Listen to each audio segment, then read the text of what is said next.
viewers, Jadel here again, continuing on with the generation video tutorials into part 2.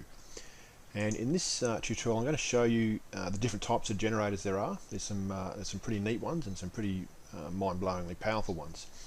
And I'll also show you how you can set up a power grid under your base or wherever you like, and how it can be set up. Alright, so now that that creepy guy Joe Maney is gone, he's no longer looking at me, I will get on with it. And by the way, Igor is still missing, so is the mad scientist. Hopefully they'll come back in the next week or so, and we'll see what he's up to and see where they found him, see if they found him or not. Hopefully they'll be okay. So let's get stuck straight into it, shall we? Okay, so we showed you these two. Go away. What do you think you're doing? Get away from me.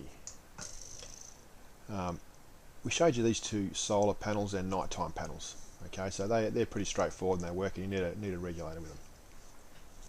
Okay, the next one I'm going to show you is over here. Now don't worry about these contraptions here, it's just these first two blocks. This generator here is a coal generator.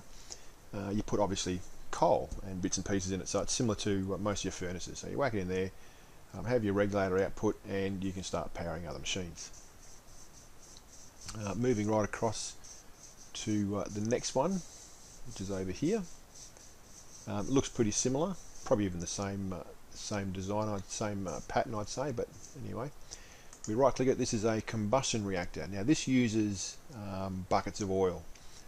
To get the buckets of oil, you need to do, let's go into our resources, oops, our resource area,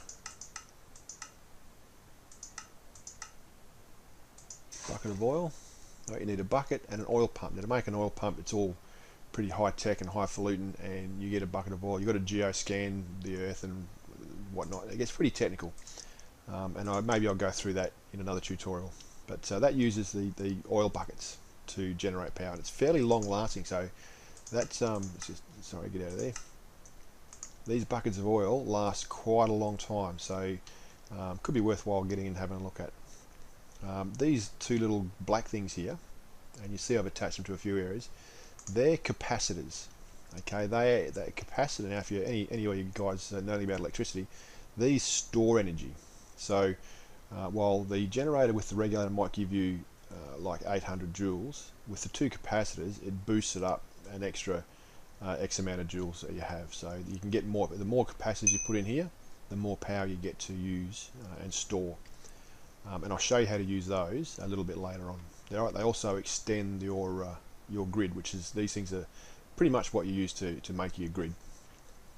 Okay, the next generator here is the lava generator. You do get your buckets back on this one, so it uses the lava, and as you can see, we can just power heaps and heaps of stuff here. It just keeps going on and on. It uses the lava, generates, gives you your bucket back, so you can go and refill it and put more lava in there. None of these, by the way, have any, you can't filter, or you can't put hoppers into them and feed them with a stockpile. You may, however, be able to use the transportation system, but we haven't tested that yet, so I guess we'll figure that out a little bit later on. But at the moment, all you do is you put in there, you put your lava bucket in there, and crack on. Okay, now we get to the Beasties. Okay, this one here is a nether star reactor. Right, it runs on nether stars. Now, yeah, I've got a heap of nether stars in there. I doubt whether much we ever get that many nether stars, but so far it's only used one nether star. Okay, you need to have nether ice coolant. Right, if you don't, the thing will blow up on you. So that uses coolant to keep the nether cool, and you can see the percentage of coolness it's at the moment. If that number gets too low, it gets down to 0, things will start getting nasty and the place will blow up. Okay, so and you basically you throw your regulators on any of the 4 sides, again in line with the generator. So you can build a pretty big power grid with this. It's got a swag of power, and it works the same as any other, except this one gets a little bit more complex, where you need nether stars and nether ice coolant. and you've got to keep checking this, because if you keep using power and this burns out, your generator will blow up, and that's the last thing you want, because these things are pretty hard to make. Right, and the last but not least is the best. There's a big beastie one.